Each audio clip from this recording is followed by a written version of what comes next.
say onu pa ba ko say you free adwo adwuma badu we free akosi adwuma badu we free do ma di kuro we free one we say we do na matcho man na matcho man wo so e na esi gya hunta na enya wani bi ka bi tire kuro mi ko ku bia oya bi ka bi tire kuma se hina oya me na me sini party so ohene pe mu ti so o si me kunu wan ya e de kasa jinja so be respect ya yes you be respect you but so we respect ya you be mu hu say ya kura ye mu ade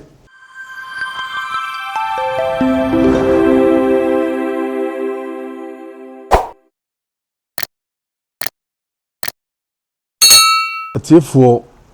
medamu nyina ase me mama hanso awie se uhune me abronchampem youth association me ne me ye petro be frame ya Prince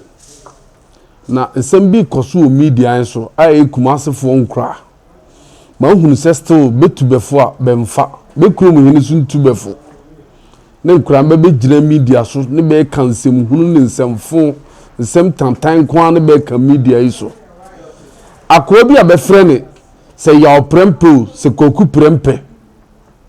wa be yen kwase demonstration bi wo kumase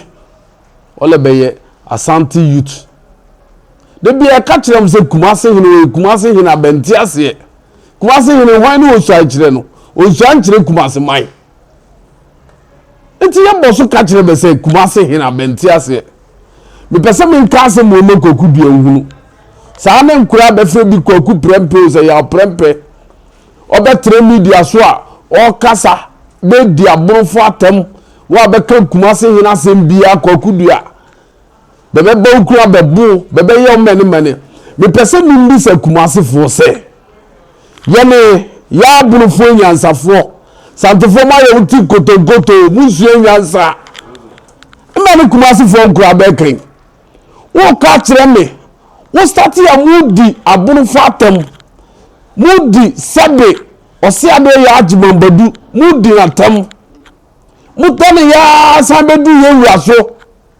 osi ade ya kurufia me bonchampim de akwa aka mu piesi mudi ya mane beso ni nyira so na de ya sori tiama bo monti ase buru ni bi abaka se tie koku de bi e be ba so he me demo wa wo uju hudi wo na ye bema wo be ka kire se bi ka koku bi asem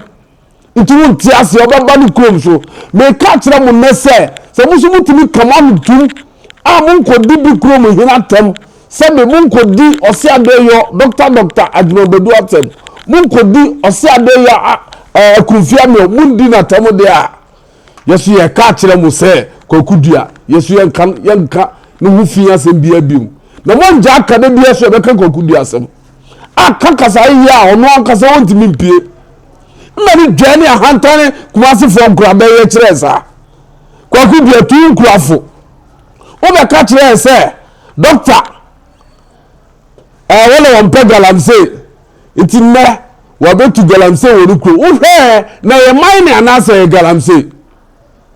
mi bi samo santrofo eye mine ne adjumambadu doctor be ye anasa ye galamse akokudu atikuma so na ne nkura be muwa hene aborofo ye ka kirebe kasa anya be kikankan be njai sa demonstration fu a se ya prempe se koku prempe be jira wo ye demonstration tantantan se ye ka se ye demonstration aka bi a kireba be hene wotimi pie Ghana be ye kasa ye koku prempe se ya prempe hwe kasa ye maka bibi se mu de mu krom wade no mu no nti mu bie ma na mu kasa fi ni kasa tantan ahantan kasa na mu ka kire ye ina ri dwe kasa ni koku prempe wo no nkrofo me ka kire mo kumase se mo nhwe mu huye kasa mu ti media so mu ka de bia mu di atem hwe nkura bia beti media so hwe be hu bi ni be hu fi bia be prekom be piamo be gerbe wi abase yi ba be double tra ye be hu fi wa trans se bia kase doctor Osiado ya Jimambadu onimu nyansa wajimi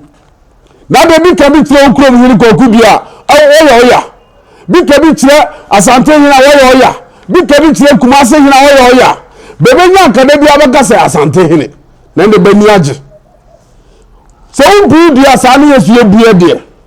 ba nhwe ba hu ya sa demonstration be ye de times 2 aka tire be se Kumasi hine de ye bia ye nim madi kika akanse mi bebre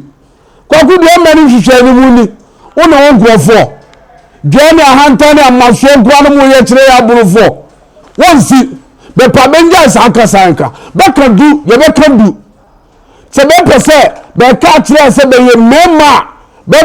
ko bi krom na ba ko buru ana be ye mmene me de ba ka kire be se be ye mema ye media so no be gira be kakakasa wi saa ni bebe ye bi bebe tutu bi tu okuro mu bebe ye bi bebe tutu bi kuro mu chamani abekofom uye be ma ka be famani mu nka be ye ho be wi ho be gira bi kuro se be ma bi ania ye ka kire be benja saa ahomaso yi se benja saa ahomaso yi ye be ka kire kwaku bia se bia be che kuro mu na bi afa ne de do to so biem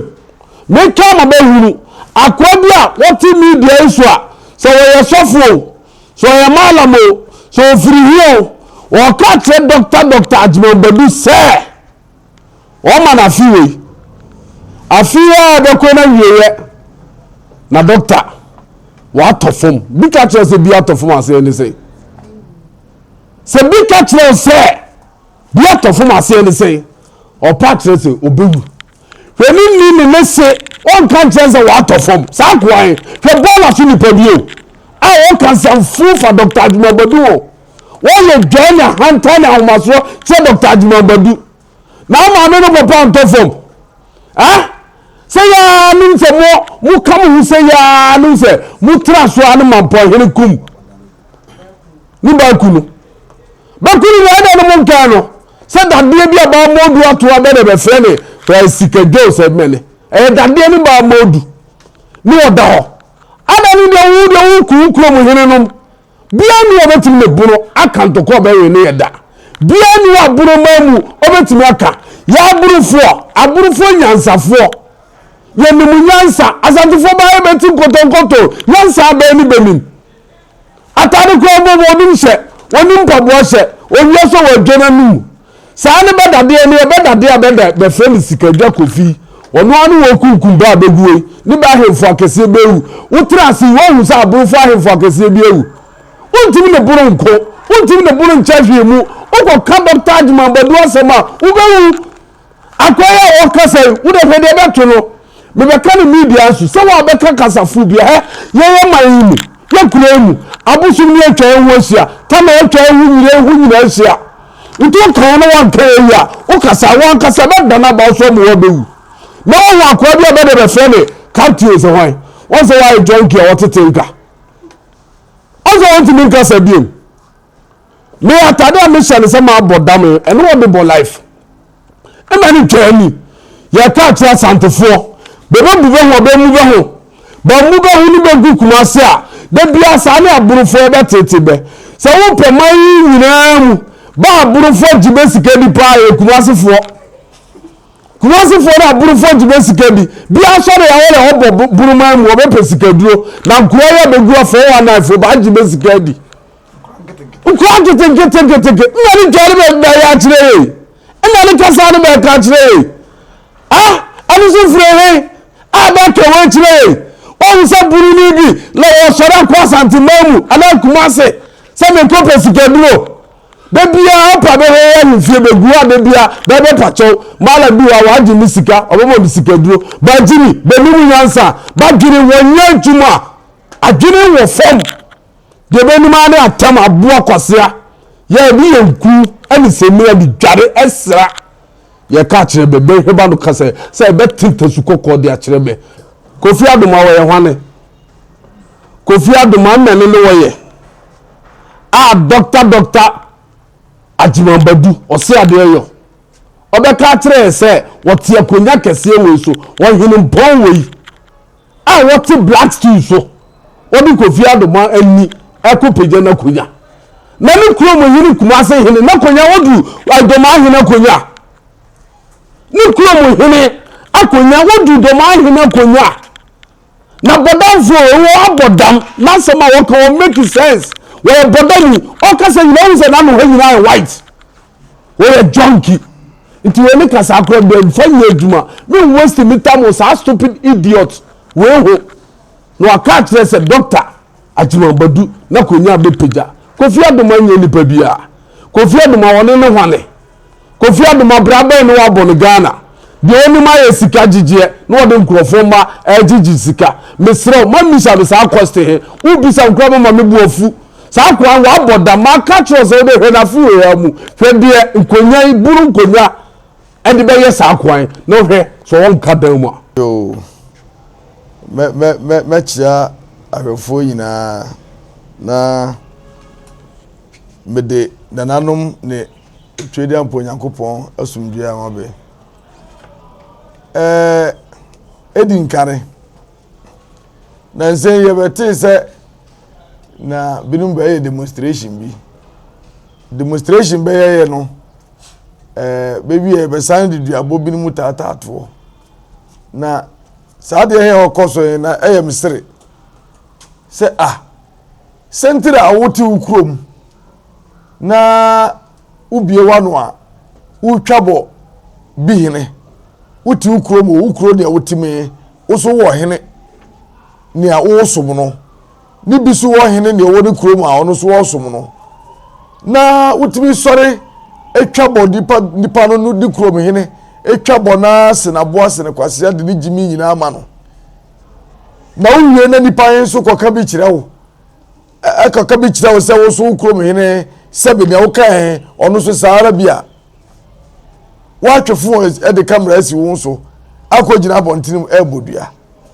minua sa bia bode wo boyi wa dwene mu ye wo sen se wo ti wo na wo krom hene ya ho na wo som no na bisu ni krom hene ya ho na ono so wo som no na wo momu wotimi sori di nipa yin krom hene atem na nipa yin ka bi kire wa wo watch phone e de camera asi wo so se wo de wo burumia na wo wia wa asena da manfo se nipa bia ne be kasa tia wo krom hene no wo betwa ne krom na wo na akoko sabe asante foto da ho ye doma bia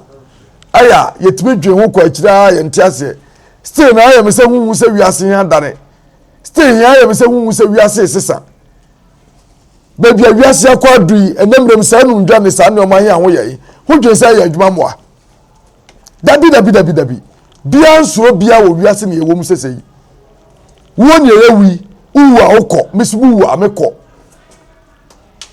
enti wuntimi fa wo hunahuna na wo kasa dodo ne noma bi atete na wo ye wuntimi fa mamma hunahuna bi ye ka ma ba ti ase se wo kasa ti amehina meso be kasa ti awo hene ade bia de be de ye wa anya wo den hena wo amfa anya wo nua enti sa wo de bi ya me a meso me be ye wo enti duabo ho bo yen wo ne ho bo hu dua because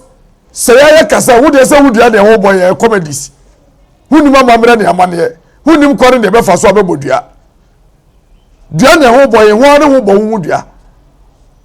dia wa ye se ye kasa ye dan dua yi nyina gu so a ye ba de ne de be ye adwuma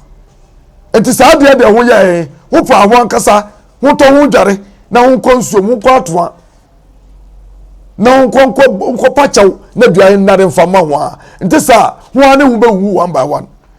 afenso asam ne ho kasa bia ne be kasa tia wo hene wo be koni krom na wako wo na ho pa ho kasa du ye be kasa aduonu num ho kasa du a ye be kasa sa mo sa du na wo de wo ye be ma he wo atoa he se wo ba ye krom na wo de opesa wo de aba be what you say eno ba bu ho ya aya wo fi se ho kwa ne nyansa na se wunim nimdie e wo wiase mu a sa no man nyina atwam ba na besoyin beba uko na ya bayi ye ba ho tia se ye nsuo ho fere wo wan sei respect is reciprocal so be respect ya yes we be respect you but so we respect ya ye be mu hu se ye kura ye mu ade afesu sa sofo se wane ya ono ti wa o ka se ono oma o si ade yo sa age fo Dr. Techiman Badu oma no afu enko na wie obe kadem ana obe de he unwo de am se bibi jejo abo bia be wu aya opre wo se ne ho se wutimi betra ho na ohempo ne ho no ondwana num se ote akonwa kokko bia so ondwana num se ote sika kokko so oro de ogire wutum se akonwa tuntum wunim ne omabade ye ya aye tuntum wo pekora apacha wa wo de ben pekora bi na mfa so mpacha wo na ntwe wo sem ya wo kan entwe nsare ara na ye hwe wunu ni mienu nipa ne afi beto no asampa no wode wonu kan sei wuni ma twe san na pachaw na sran konwan ma ben fa nchaw enti sa wuni doctor Techiman Badu humienu afuwe nko na wie ye ba hwe nipa ne obeka dem na mafa kwa nso de afutu ama asantefo biem maburu titru ko mjiri sempayifo bi abani djuma ya hude me ma ho tie se wo kasa tie bi krom hene a ma hwe se dipan hwe bia ni jiri krom hene wo se bi krom hene ya pacho sebe so ye bafayo so yarufo se de otie bia no na ni jine ho enti se wo kuma se hene wo ni jine ho a saa ni yesu ya hene bia enso ye ni jine ho enti wunya aduabo ene saa trete wunu ni kwasasam na ewude na ho respect ho sa wo respect ho a yesu ye be respect wo abroso abuwa okura wa fa yese ye jimifo na bom sa wo respect ho wa mu ho na wo kasa tia ye mpredu ye be kasa tia wo times 100 ultimi nya ye hwe manu asi alright we so ye be sin achi abunofo ayi wo wi ase afana mu nyina na njakese no nkoma wono mai hunfo nyina kakra wie betimi aka ne se ye wakasa bia se ankre hunu na yedede da bia ya na meta aka sa abunofo de ye tete ye nyansa mu ne ndie mu nti ya ye nkasa bebre enti ye bekoso aye akan mu PSA because ya na panyini se de odi akire no osua de odi animu no nante nti ye de ye be ne boko se ya na ya kire omo nyansa ne afutuo ne papa yoso oba domama mu nyina ene bunoma mu enkosi apoe ni atoye nyina ohu se emre bia bunoma mu ye pempuntuo ehwe na anu adakra doma hene de efe pa ne se doma hene se ono enne ni krom no o ne se UK what be da ore yemfa ntoto ayenfo ihu enti se enne ye wo doma a ye betwa okasa kofem se pitni ba bia enti na ese bunoma mu no ye na ye akan mu nyina PSA enti ye pese omohwe na omosua enne hia enye dede ne kasa hunu ye ni time omo enti ye de ye bon pa ese nyankopon o ma ye nkwatenten ayenfo no nyina nyi nchen na asantefo mehwe abunofo no mu nsua bi no mu nya dede hunu no na niema na eka hono de atosu biem se wo ye sofo o de yan kan semwe ohini bi ote ho ne na se hini bi ti so o se ma mekunu wan yi a ne na ne sinipa ti so ohini pe mu ti so o se mekunu wan yi a enye kasa jinjan na se mu ntu koba iti resi ayetu we de be kan se omo de omo num na omo hini na omo titi ye de ye kokoye nim mpuntuo ne se bonoma mu be konkan ene hia ye nti omo asam no de sa ye dwene ho a emoaye ye forget omo na ye fafutu mu amabunu no se omo ma bonoma mu no mo mesua nyansa ene se do mesi ebuman no ene ye sori aye krom da bia ye clean ye hwe se fi ene niema companies akese beba wa hu nti ya nwena omo hu bebre yankopon oma abunofo nyina nyini nche na asantefo mesua nyansa mfiri ye hoda bia medamase atiefo mesa damase biom mekasai use edu baabi na maja nema kakra wo we de mesre ye president Mahama asema me pese me kama ne hunu ni ole kumase hene opasumdwie nti kumase hene onsiesie boko fo bentokwa na mpese mi bisa Ghana fo se Kumase hene de opasumdue bia opasumdue ni kwaku bia pasumdue ni hwe kwaku bia na sumdue a wole ope a wole okọ boku kro wantimi anko otini Kumase no na himfie a na ofrefre nkofo ni bebetena na himfie na ohunahuna be ya kakabe nsem emani ni hwetu obodom hwe nanu de osi ho bia wo pasumdue onu ni ko be sore fi ni Kumase to abegina tu obodom ano down 1 2 3 b na wole wasi man hene bia wo pasumdue wo ye on pasumdue bi onu ma ye ntokwa yanku ha me to aso biemu hwe sampa bia kwaku bia pasumdue ni hwe sampa we de wo koso sampa enye kwaku bia ya ni soro wo no kosi sampa se wo si sampa hene aye ma hene wo firi wa so hwe ba bia okodu oboma uni boma ba bia boma se kwaku bia mmene nku anu wo pe mmene Kumase hene nku a wo pe mmene din ni wo pe wona wo ya Asante king ufra wo kinga fra wo king wo kromai ma krom fo fra wo king na wo nya king wo Ghana Mr. President kwaku bia pasumdue eye Kumase hene bia be ka tro so pasumdue bia so pasumdue a nka kura ma abubosu owie so woni nanenam saa owie tano so owie nkuro bia mintimi mubodi ni nyina kwaku bia nenam ho nana haye media nana pirisu na mentena habi emani hihwan no muni emani dwane ahantan ni ba ye kire abonofo yi ye ka kire be straight ye ka kire president se wole wo pasumdue dia mesre no on fra kwaku bia no ntunufo no nja nana haye media yi se kwaku bia nja sa ne ma ni wole opasumdue obefre bokufo abana yimfi a nada me ntro ni ohu kire Ghana fo wonya hina wo pasumdue kete because they be on beto ayampe media so na aborofo ababesom ye ka kire Ghana president on tu kwaku duafo na asumdue mra Ghana na won tira ne mane mu na yesu yentira ye mane mu ye de aborofo se ke ye ka bia wo ye kinga ana akan de ye kinga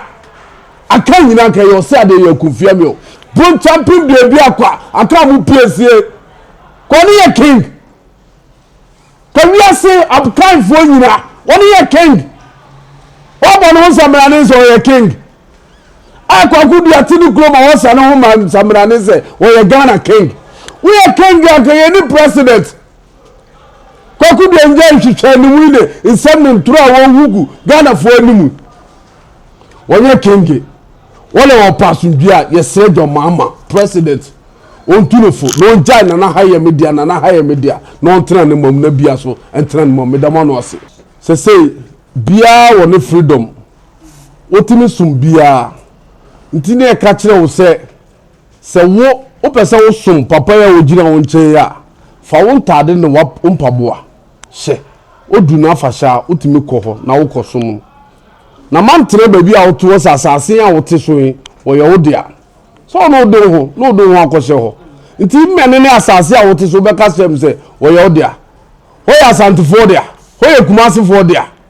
nti wunti nipa wo betima ye saa dia wo besi man hene wo hwe ni kuro ni kese ene ni kuro a wo hye na se ni wo se ade ye kufia me bon champion bibi akwa aka mu PC betima ye saa dia ada no wonye ye na wo wuti Kumase wo le masore wa bobi ti Daniel sabi mo ho e wo tu obodom fuman ada areas ni tano so ni mene no asore be ka kire se ma bebo man hino ho ni power ne sen ni tumi ne sen o wo ni power bia ni kurom from Obuase baby about to galamse ewuro Obuase defense be post office asi nyinai onko si man hino ho amma fantu mesi man hino ho amma nkinka su mesi man hino ho face na ni be kuntokwa be kumbe hu wo face ni be sintokwa be kuntokwa be ku braburu be hu face hima be kase apart from ono wonim bia it is a kumase hene etre ni fie so be ka che se wo be si man hene bia oboa be pa be kwa akapsi apart from so no ni din oda nti bia ni sa power bia ni sa right sa no kodoma apart from osia do ya ajimambadu doctor ni betima ye sa de bitimi so ni free bomb ai kumase nko bomba